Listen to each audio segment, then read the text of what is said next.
Stromclouds. So this one's got some drama, and I had to peek at the metadata on this one. I'm like, okay, how was this shot? 2014 is when it looks like it was shot with a Canon, and they used a really wide-angle lens. This has got some drama to it. I'm loving these greens and magentas that are coming through. You don't typically see the green magenta color scheme. We tend to go more with like the cinematic blues and oranges. If you look at modern color grading, we see a lot of those ones. I'm a huge sucker on the magenta green side of things. I think it adds a nice vintage drama to it, and it just feels really, really cool. So right off the bat, when I'm looking at it, this is a lot of sky. And it's titled Stromclouds, which means that we want to focus on what those storm elements are doing to it. And so if we're looking at this, it's like, okay, how do we tell this story? We've got a couple of different options for being able to process it. I'm going to go ahead and duplicate this and pull up Camera Raw again, just so we can see kind of what's happening. And let's do a quick selection and just get the sky. Loving these quick selection buttons. They just make life so easy. We just got the sky selected, don't have anything down below that we have to worry about. And now we can play with some of the features that are down here. I'm going to come down here to the dehaze, and we're going to put that up and add some drama that's coming into it. So a little bit, so we can get a really massively dramatic story that's coming up here.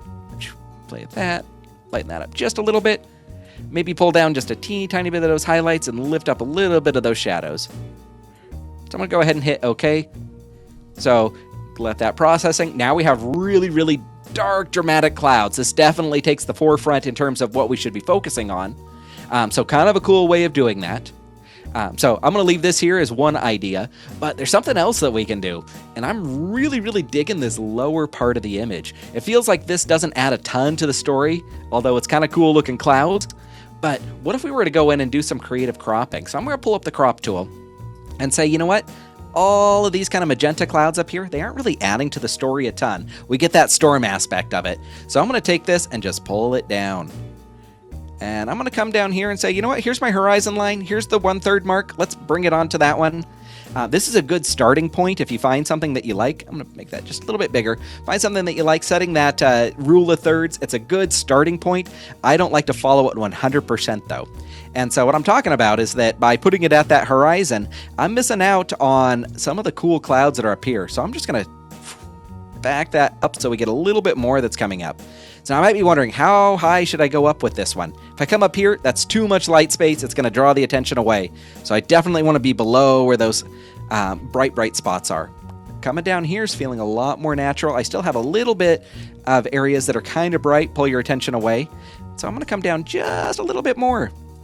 Now we've got some drama that's up near the edges, but nothing's happened. I'm going to go ahead and hit OK on this. Look at that now. So we've got kind of a really cool dramatic scene. We still have a lot of sky. It's still true to our title of this being about storm clouds, but we don't have the big, massive sky as much. We've got a really cool panoramic. So I'm now looking at a little bit of the composition, and I've got kind of a split composition where I've got roads coming in from the left and roads coming in for the right. If I'm looking at the image, my eye is drawn to kind of this barn and this pile of rocks or hay. I'm not sure what that is. Something's over here that my eye's drawn to. So I'm going to pull back up the crop tool. If I look, hey, our third mark's kind of about right there. No wonder my eye's going to it. We've got contrast there, and we're playing into that rule of thirds. But let's look at a couple of creative ways that we could crop this.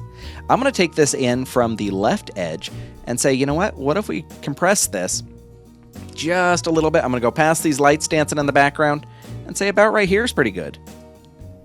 This is kind of a cool story. We now have a really strong lead-in that comes up. We have the exit from the frame, which is kind of nice too, but it's not balanced. It's not as equal. So we're able to focus more kind of on the heart of the image, and we're putting our subject in center. Let's look at the crop from the opposite direction. So I'm going to start on that side, and we'll drag this side in. So we come over. Completely different feeling. Now it's more about this left half of the screen, and we've got a lot of stuff happening over on this side. I'm going to undo. I think between those two, I preferred the one where the left side came in just a little bit more. This kind of feels like a little bit more of an interesting composition. We've got some really neat aspects that are happening here.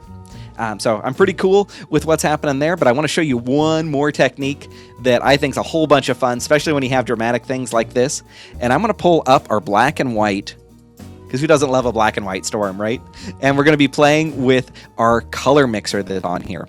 So what's kind of neat is that we've got this broken up into color channels. So I can say take like the greens and I can maybe lighten them or darken them, kind of play with some of those. Or yellows. Let's lighten up the yellows just a little bit. Put more of a focus on that foreground. Maybe darken up some of that.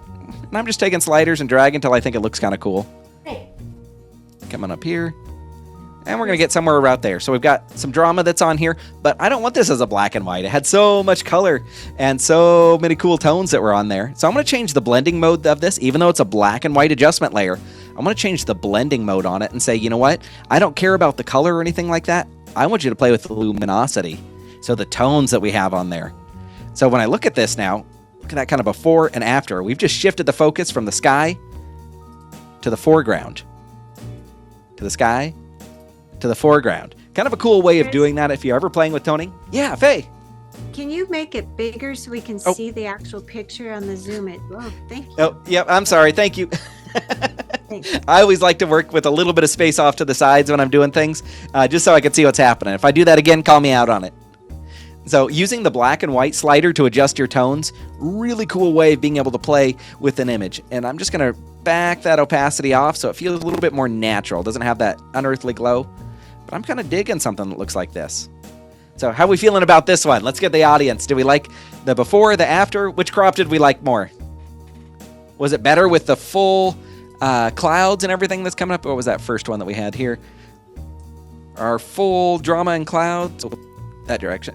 Or the crop, second crop. Which one do we like best? I like the crop. I like The tighter crop? Yeah. All right. And how do we feel about the toning or lightening up of the grass underneath? Yeah, that's much better. I think it's kind of fun where it just pulls that little bit in there. Not much of a change that's on there. But from the, we'll go before that one. So we have our crop, and now we just get that little bit of light that comes there. It just pops. Chris, So- this is John again. I'm going to say Yeah. something sacrilegious here. Do it. But I have to leave early anyway because I've got another Zoom to go to. If the subject for the maker is all about the clouds, then why not just get rid of the barn and that haystack there and just erase it out so it's not because they are a distraction. So if the subject is the clouds, the building and the hay are irrelevant, why not eliminate them? That's a really, really nice point. And let's talk about that for just a second. So we're looking for center of interest. So the story can be about the clouds, but our eyes aren't necessarily going to go to one specific spot. So when a viewer's looking at an image, where do we want their eyes to go to the very first time? When it turns around, or they see it in the gallery, or it's hanging up, or scrolls through social media, where do we want the attention to go? That entry point. And if there was like a cool tornado or something that was coming through, or we had some God rays that were coming through that were just go choo, choo, choo, right there, we'd have a really strong center of interest within the clouds. Right now, the clouds have texture and they are a huge design element and they set the tone for the image, but we don't have a spot where we're going to be entered into it. And so we need something for the viewer to kind of land on, and then they're allowed to explore those details. So these do work pretty well for saying, hey, this is where I want you to enter the image and then explore the rest of it. So I think Carolyn's put it up in the comments pretty well, that without the barn, there's not much of a story that's on there. We get the cool sky. As I said, it's sacrilegious. So. Yeah. So, but this is the kind of fun thing about art, is we get to decide as the artist, like, what do we want people to be focusing on? If we wanted it so that it was only on the sky, like having this big image with all of this as a footnote, I'd probably take out the barn and the haystack that's up there and stay focused on we'll reapply that one, on this dramatic cloud that's up there. And now the story's in this area right here. That's where our eyes drawn to, so we don't need to have these elements.